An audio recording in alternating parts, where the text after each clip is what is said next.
네, 감사합니다. 네, 오늘 하나님께서 저와 여러분들에게 주시는 말씀 사도행전 9장 10절에서 19절 말씀이죠. 하나님 나라의 일꾼의 선택과 사용은 주님의 주권입니다. 이런 제목인데요. 말씀 증거되어질 때 하나님의 은혜가 이곳에 함께하길 원합니다.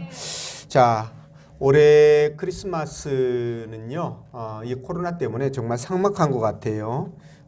근데 장로님이 지난주 월요일 날 여러분들 보시다시피 교회 입구에다가 큰 이렇게 또 트리를 이렇게 만들어 놔가지고 네, 좀 성탄과 연말 분위기가 나는 것 같습니다.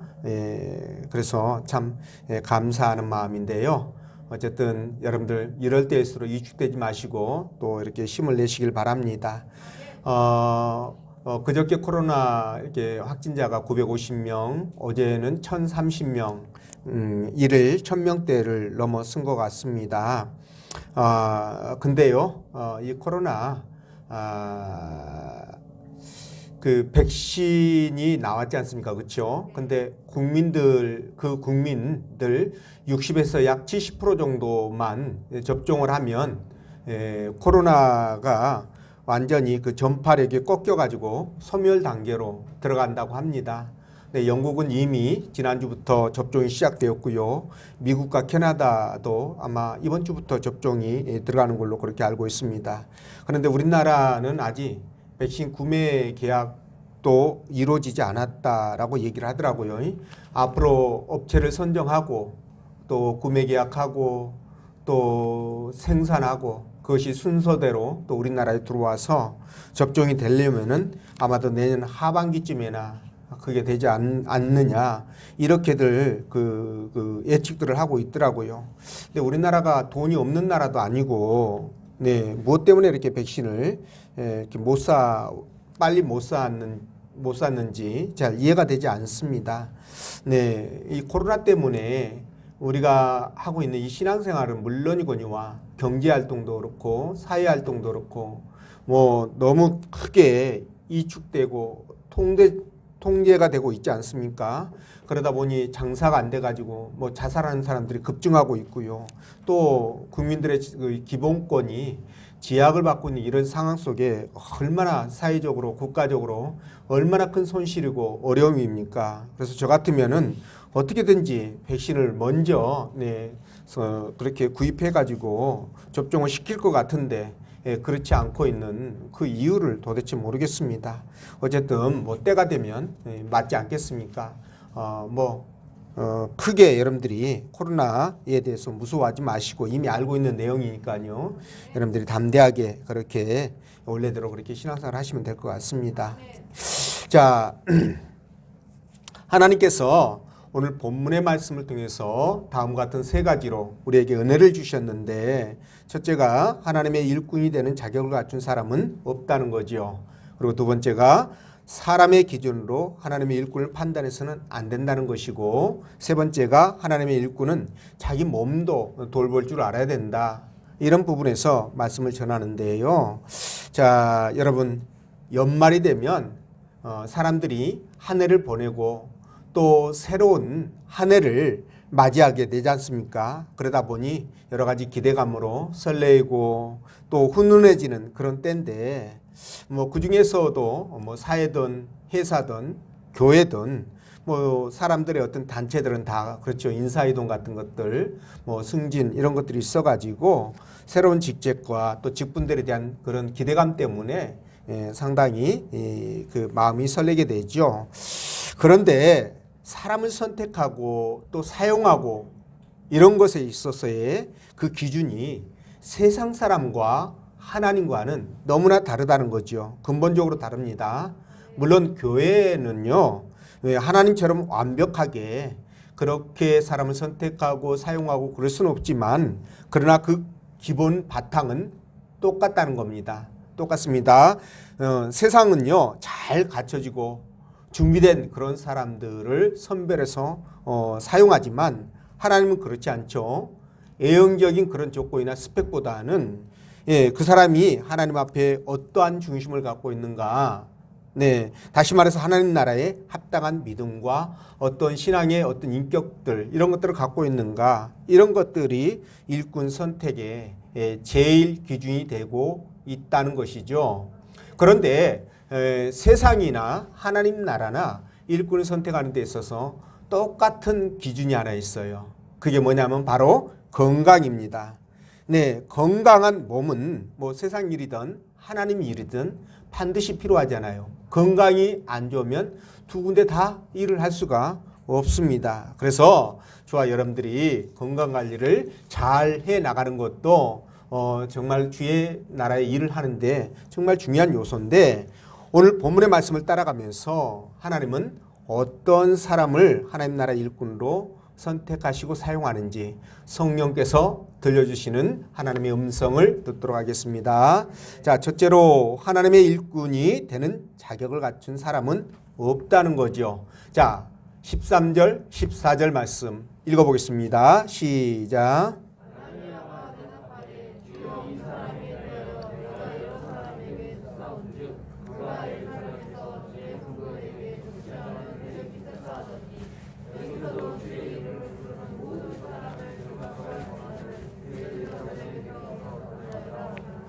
아멘. 자, 주님께서 사울이 지금까지 유대교에 심취해가지고 살아온 인생을 단 한 번에 역전시켜 버리는데요.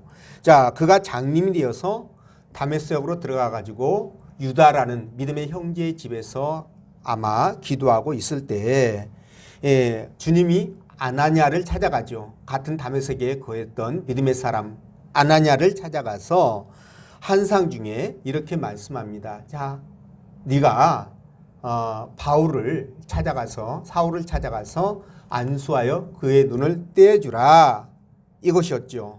자, 이 명령을 받은 아나니아는요 주님의 말씀이 선뜻 이해가 안 되는 겁니다. 왜냐하면 사울이 지금까지 행해왔던 그 행적들을 보면은요 도저히 쉽게 발걸음이 안 떨어졌을 것이다 라는 생각이 드는데요.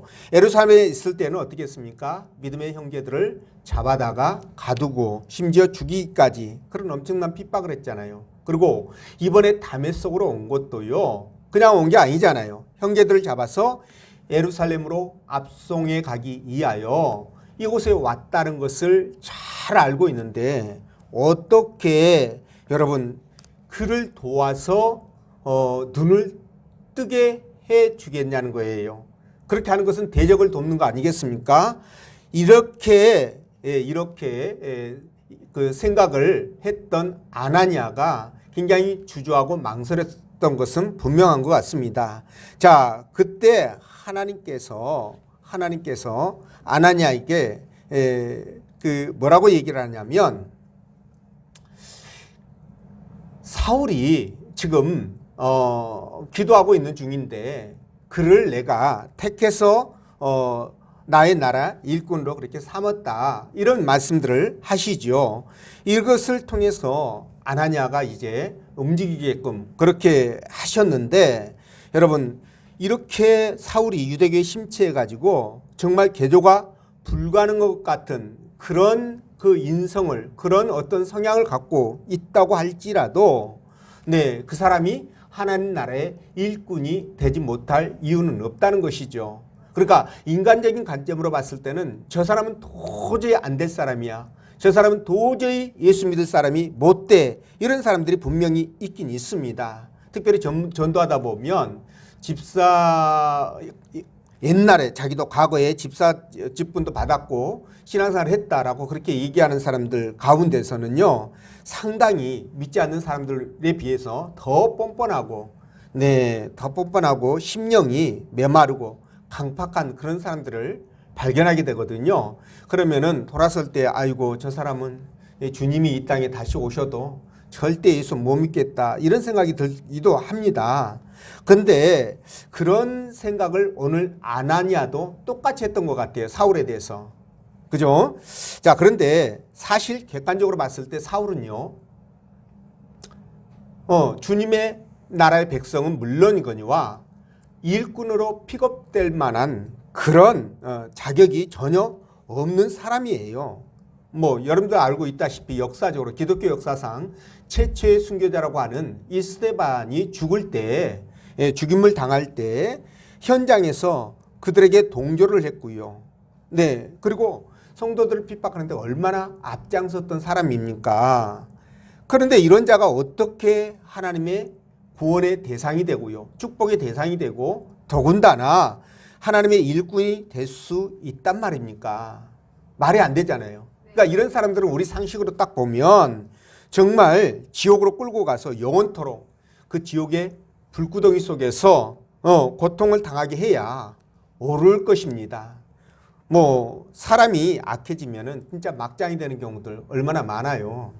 뭐 저도요 목사기는 하지만 진짜 인간성 더티한 사람 보면은 와, 저런 사람이 어떻게 저런 사람이 목사가 되고 또는 저런 사람들이 어떻게 예수 믿는다라고 그럴 수 있겠느냐 이런 생각이 들 때도 있어요, 솔직히요. 그런데 그런 사람 가운데서도 하나님께서는요 분명히 뜻이 있어서 그를 택하셔서 주의 나라 일꾼으로 삼으신다는 것이죠. 오늘 이 사울을 보십시오. 사울도 굉장히 악랄했던 사람 아니에요, 그죠? 근데도 불구하고 그를 불러서 그에게 기적을 보여주시고 환상을 보게 하고 나아가서 천국까지 보여주시면서 뭐예요? 아나니아를 통해서 지금 일꾼을 삼겠다라고까지 그렇게 말씀을 합니다. 자, 어떻게 이런 일이 가능할까? 어떻게 이런 일이 가능할까라는 거예요. 근데 그런 일이 가능한 것은 바로 하나님은 사람을 선택하는 데 있어서 그 사람의 어떤 예모나 조건을 보지 않고 선택한다라는 그 기준 때문에 그렇습니다. 그러니까 하나님은요 오직 당신의 깊으신 뜻에 따라서 그런 은혜를 베풀 자에게 은혜를 베풀고 또 일꾼을 삼을 자를 불러서 일꾼을 삼으시는 그분 나름의 기준 때문에 그런 거예요. 그래서 사도 바울이 뭐라고 고백합니까? 나의 나된 것은 하나님의 은혜로 된 것이다. 이렇게 고백하지 않습니까? 자, 여러분, 만약에 하나님이 우리의 조건과 어떤 외적인 그런 그 자격들 이런 것들만 보고 일꾼을 세운다면 아마 이 땅에서 하나님 나라의 일꾼으로 세워질 사람은, 구원받을 사람은 아무도 없을 것이다. 저는 그렇게 생각을 하는데요. 아무리 훌륭한 조건을 갖췄다 할지라도, 아무리 훌륭한 자격을 갖췄다 할지라도 하나님 앞에서는 그것들이 너무나 초라하고 보잘것없는 것이 되기 때문에 그렇습니다. 이해가 되시죠? 그래서 조건만 따지면 저와 여러분들은 진짜 구원받을 만한 그런 하등의 건덕지도 없고 하나님 앞에 일꾼으로 선택되어져서 사용받을 만한 그런 건덕지도 없다는 거예요. 그래서 여러분들에게 담대하게 말씀드릴 수 있는 것은 우리가 구원받고 하나님 나라의 백성이 된 것, 또 하나님 나라의 일꾼으로 부름받아 사명을 감당할 수 있게 된 것은 그분의 은혜고 그분의 축복이다. 이렇게 말씀을 드릴 수 있습니다. 자, 여러분 사울왕 보십시오. 이분은 인간적으로 볼 때 어떻습니까? 굉장히 조건이 좋은 사람이에요. 이 사람이 베냐민 지파 사람인데 베냐민 지파 그 가문 중에서도요 특별히 유력한 집안 출신이었고 또 이스라엘 자손 중에서는 뭐라고 그랬습니까? 그보다 더 준수한 사람이 없다라고 할 정도로 용모에 있어서는 아주 뛰어난 사람이었어요. 그러니까 아주 뛰어난 좋은 용모를 갖고 있었고 좋은 집안 출신으로 외적인 부분에 있어서는 하나님 앞에 크게 쓰임받고도 남을 수 있는 사람인데도 불구하고 여러분 어떻게 됐습니까? 결국 그 외적 조건 때문에 사울왕은요 교만한 자가 되잖아요. 그래서 그것 때문에 결국 하나님 앞에 버림받고 말게 됩니다. 자, 그래서 이런 것들을 보면 하나님의 일꾼으로 부름받을 때는요 예모도 별로 필요하지 않고, 그렇죠? 가진 것도 없어도 돼요. 재주도 능력도 필요하지 않습니다. 오직 하나님 앞에 그분이 얼마나 열정을 가지고 있고 믿음을 갖고 있느냐, 얼마나 순수한 신앙을 갖고 있느냐, 이런 부분들이 선택의 기준이 된다. 이런 것들을 생각한다면 저와 여러분들이 정말 감사할 수밖에 없는 거잖아요. 아멘. 만약에 어떤 조건이나 어떤 환경들이나 이런 것들을 보고 부르거나 선택했다면, 일꾼으로 선택했다면 우리는 아무도 구원받을 수 없고요. 아무도 주의 일을 할 수 없는 그런 사람들 아니겠습니까? 그래서 우리가 감사할 수밖에 없는데, 이렇게 하나님은요, 당신의 백성들을 삼을 때, 구원시켜서 백성으로 삼을 때는 어떻게 하시느냐? 그날부터 하나님이 능력을 주셔요.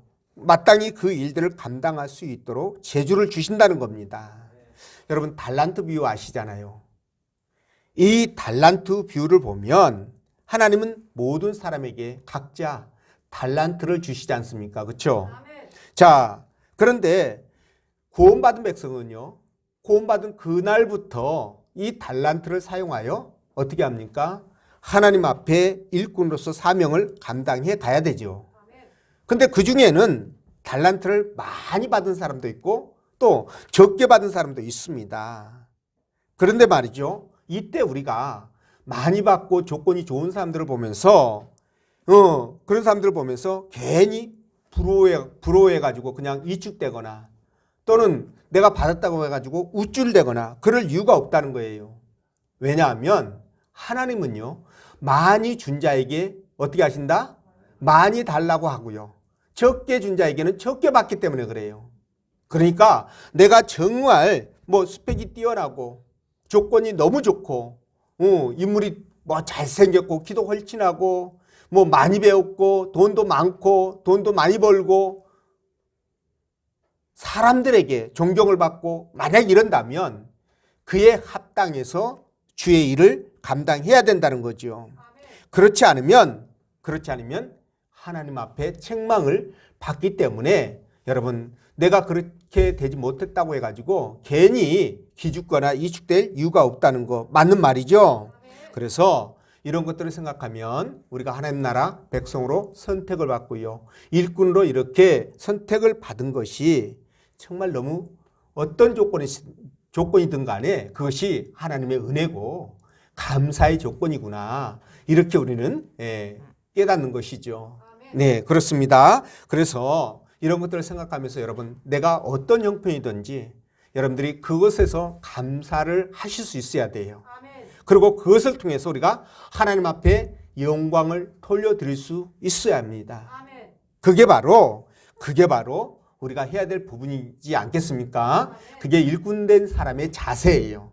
그런 여러분 되시기를 바라고요. 두 번째, 사람의 기준으로 하나님의 일꾼을 판단해서는 절대 안 된다는 거죠. 15절 말씀 읽어봅니다. 시작. 그래서 이르시되 가라, 이 사람은 내 이름을 지방인과 임금들과 이스라엘 사람들에게 전하기 위하여 택한 나의 그릇이라.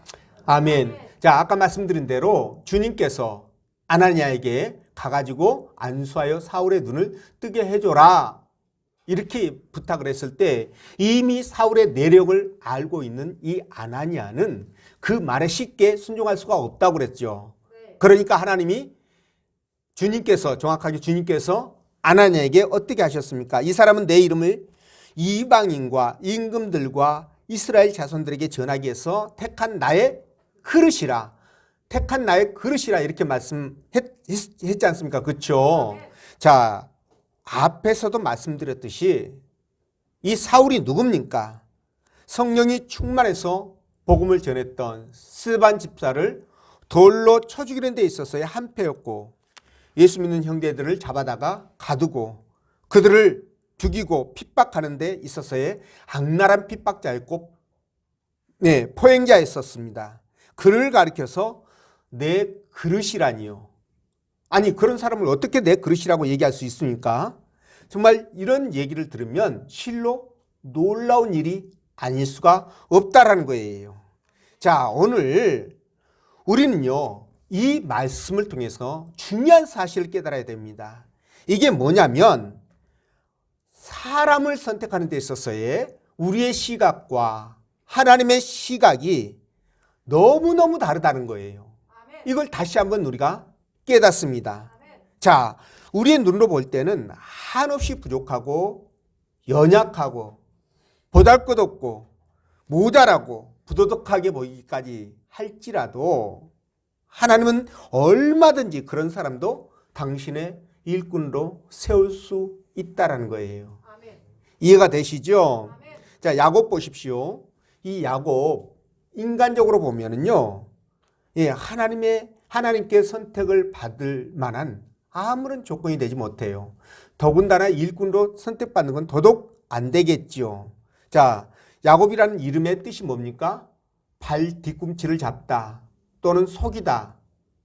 그런 이름의 뜻대로 그런 아주 야비하고 비열하게 자기 형의 그 공군한 그 이치를, 그 형편을 이용해 가지고 팥죽 한 그릇에 장자의 그 직분을, 장자권을 빼앗아 버리지 않습니까? 그렇죠? 네. 더군다나 아버지까지 속여 가지고요, 형에게 가야 될 축복의 고난을 아예 빼앗아 버립니다. 얼마나 비열합니까? 얼마나 야비합니까?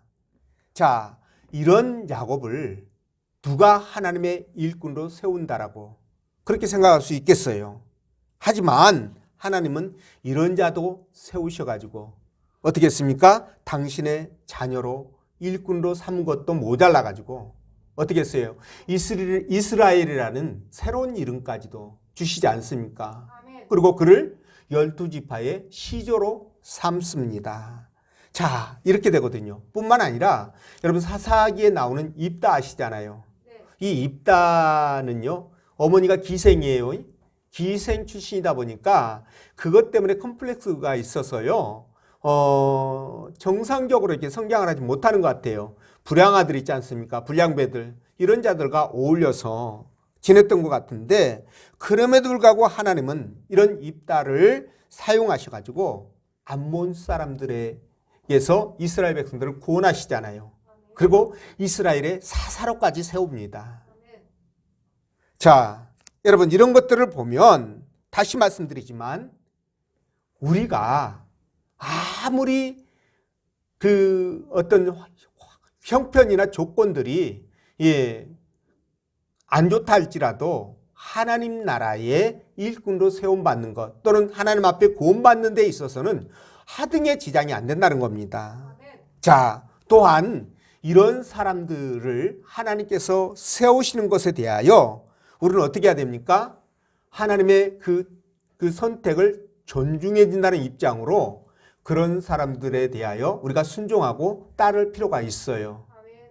우리는 같은 하나님 나라의 백성이면서 또 같은 하나님 나라의 일꾼이면서 또 한편으로 먼저 된 자를 또 일꾼으로서 리드를 해가는 사람을 우리는 따르고 존중할 필요가 있는 것이죠. 아멘. 그런 사람들을 내 잘못된 시각으로 바라보면서 비판하거나 판단하거나 그래서는 안 된다는 거죠. 여러분, 만약에 주의 일꾼들을 앞서 나가서 앞장서서 일하는 일꾼들을 부정적으로 비판하고 판단한다고 한다면 이건 하나님의 주권에 도전하는 것이 됩니다. 또 하나님의 선택을 부정하는 것이 되는 것이거든요. 그렇기 때문에 정말 조심해야 되죠. 여러분, 그 모세의 형이었고 누이였던 미리암 또 아론 있지 않습니까? 그들이 모세에 대해서 비판했다가 어떻게 됐습니까? 하나님의 징계를 받았잖아요. 이것이 바로 하나님의 선택을 존중하지 못했고 주권에 대해서 도전하는 행위로 하나님이 받아들이셨기 때문에 그렇게 된 겁니다. 그래서 여러분, 우리 앞에서 일하는 그 리더들을 격려하고 지지하고 그리고 함께하는 것이 하나님께 우리가 인정받고 복을 받는 길이다. 그런 것을 우리가 알 수 있죠. 그렇기 때문에 가급적 우리는 인간적인 관점에서 어떤 그 교회 공동체 또는 그 앞장서서 일하는 리더들을 바라보지 말라는 거예요. 그들을 비판하지 마시고 그냥 이렇게 기도하시라는 겁니다. 그릇된 길로 가면 권면할 수 있겠죠. 기도하면서 권면하면서 함께 공동체를 세워가야 됩니다. 연말이 되면 이제 각 교회마다 새로운 직분들을 또 직책들을 임명하게 되잖아요. 이런 부분에 있어서 우리가 적용을 해볼 필요가 있습니다. 그래서 여러분들은 어떤 경우라도 하나님의 선택을 존중한다는 그런 입장에서 주의 형제들을 또는 리더들을 또 일꾼들을 격려하고 지지하고 그렇게 함께 하면서 주의 나라를 세워가시는 여러분 되시기 바랍니다. 그리고 셋째로 하나님의 일꾼은 자기 몸도 돌볼 줄 알아야 된다는 거죠. 그렇죠? 19절 말씀이죠. 읽어보겠습니다. 시작.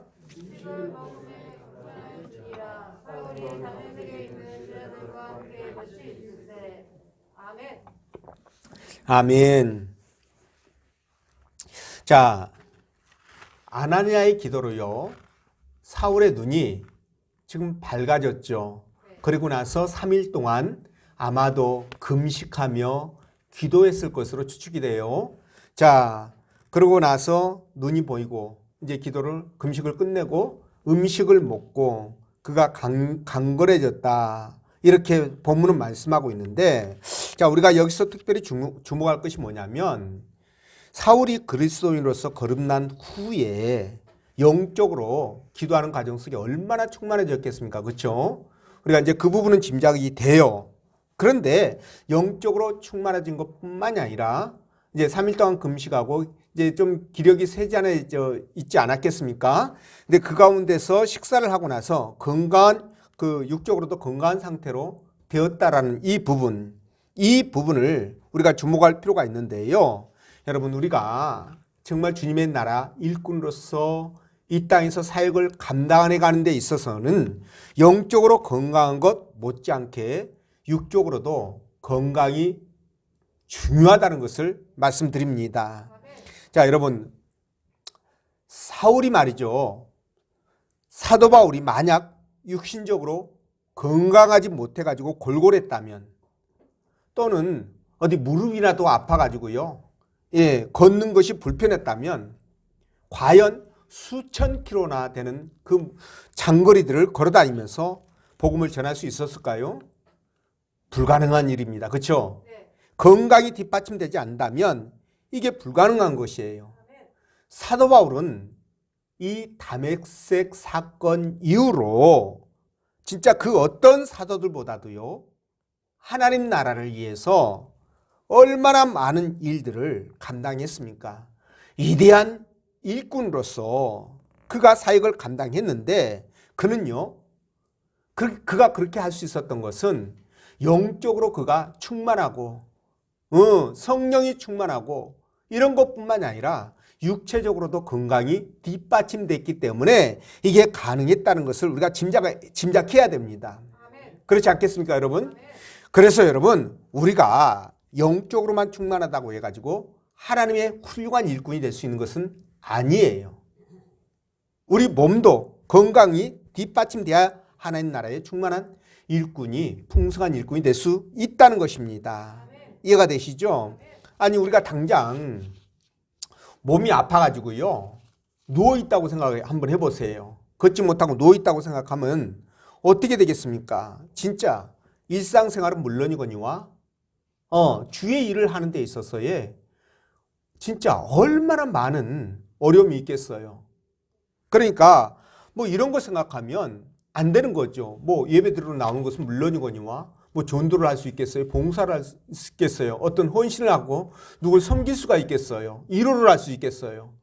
물론 찾아오면 가능하겠지만, 그러니까 이런 실제적인 제약들이 있기 때문에 하나님 나라의 일꾼으로서 정말 사역을 감당해가는 사람들은요, 구원받은 백성들은요, 자기 육체도 잘 돌보아가지고 주의 일을 해 나가는 데 있어서 문제가 되지 않도록 건강관리를 잘 하셔야 된다는 거예요. 제가 언젠가 텔레비전을 봤더니요, 70이 넓으신 할배인데 할아버지가요, 아니 젊은이들처럼 복근이 나와 있더라고요. 운동을 얼마나 많이 했는지 몸매가 말이죠, 뭐 젊은이들 못지않게 그런 몸매를 갖고 있어요. 제가 놀랬거든요. 근데 우리는 꼭 그렇게까지 할 필요는 없습니다. 그런 몸을 만들기 위해서 얼마나 많은 시간과 노력을 투자했겠습니까? 거기다 그렇게 받치면 너무 주의 일을 못하게 되잖아요. 그렇죠? 그러니까 그렇게까지는 할 필요는 없어도 그러니까 우리가 산에 올라가거나 뭐 자전거를 타거나 걷기도 하고 뛰기도 하고 뭐 이런 식으로 나이 먹을수록 건강 관리를 잘 해 나가셔야 돼요. 물론 우리가 건강한 일상을 살기 위해서도 그렇게 해야 되지만 주의 일을 잘 감당하기 위해서도 그렇게 하셔야 된다는 거예요. 우리 신군사님 보십시오. 지금 연세가 얼마입니까? 여러분 잘 알고 있다시피. 그럼에도 불구하고 진짜 저렇게 건강하셔가지고 뭔 운동을 하시는지 모르겠어요. 우리 신군사님 한번 물어보셔요. 무슨 운동을 하셔서 이렇게 건강하시냐고. 예, 참 건강하시죠? 여러분 기도 많이 해주시기 바랍니다. 네. 자, 어쨌든 간에 여러분 우리가 건강하지 못하면 주의 일을 감당하지 못하고요. 우리 삶의 질도 너무너무 떨어집니다. 예, 근데 대부분의 사람들이, 저를 비롯해서 대부분의 사람들이 건강할 때는요, 건강을 챙기지 못해요. 아플 거 생각을 안 합니다. 근데 막상 아프고 나면 그때서야 이제, 아이고, 내가 건강을 좀 챙길 걸 그러는데 이미 늦잖아요. 그렇죠? 그건 좀 늦습니다. 그러니까 여러분 우리가 아프기 전에 건강을 잘 챙겨야 되고요. 물론 물불 안 가리고 열심히 여러분 정말 일하다가 충성하다가 주님 품에 안기면 그보다 더 좋은 일은 없겠지요. 그런데 말이죠. 그냥 무분별하게 그렇게 하다가 건강 상해가지고 문제가 생기거나 또는 뭐 이런 사람은 없어요. 그런데 가끔씩 하다가 우리가 영은 거룩하고 뭐 신령하고 그래서 우리가 신앙인들이 영적으로 막 뛰어나고 뭐 이렇게 감각이 예민해야 되고 이런 것들 때문에 뭐 기도하고 영적 부분은 굉장히 신경 쓰는데 몸은 반대로 이 몸뚱아리는 악하다, 무가치하다 이렇게 생각해 가지고요. 이게 이제 이원론적 사상입니다. 이렇게 생각해 가지고 좀 몸을 이렇게 소홀히 대하는 사람들이 있어요. 근데 그거는 잘한 것이 아니다라는 거죠. 왜냐하면 영혼과 육체를 누가 만드셨습니까? 하나님이 만드셨습니다. 그러니까 하나님이 만드신 것은 다 선한 거예요. 악한 것이 없습니다. 그래서 우리가 영혼도 귀한 만큼 육체도 귀하단 말이에요.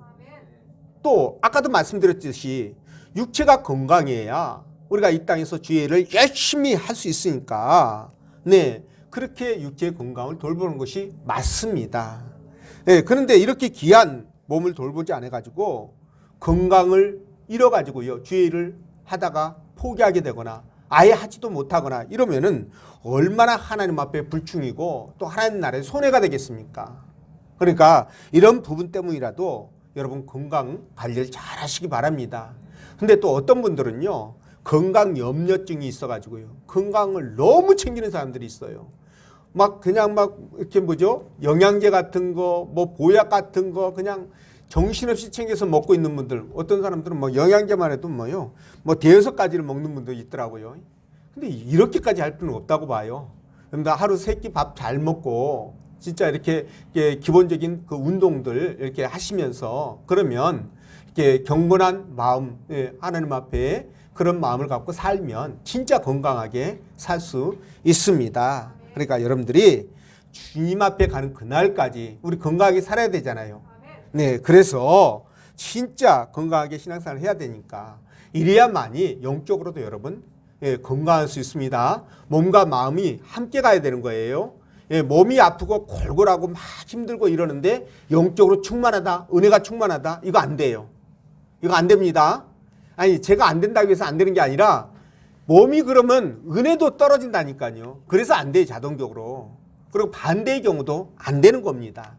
그러니까 여러분들이 진짜 기도도 열심히 하시고 예배도 참석하시고 성경도 많이 읽고 묵상하시고 그러면서 은혜도 충만해야 되지만 반대로 건강도 잘 챙겨가지고 건강한 모습이 되어야 여러분 우리가 모든 일을 잘할 수 있습니다. 그래서 마지막 때 주님 앞에 갔을 때 주님이 잘했다. 너 정말 수고했다. 라는 그런 칭찬을 받아야 되지 않겠습니까? 그래서 여러분들이 또 새해를 맞이해서 여러분들이 새로운 마음으로 또 각오를 하시고 다짐을 하시고 주의 일을 해 나가야 될 텐데 그때 여러분들 이런 바탕을 가지고 그렇게 해 나가시기를 주의 이름으로 축원드립니다. 기도합니다.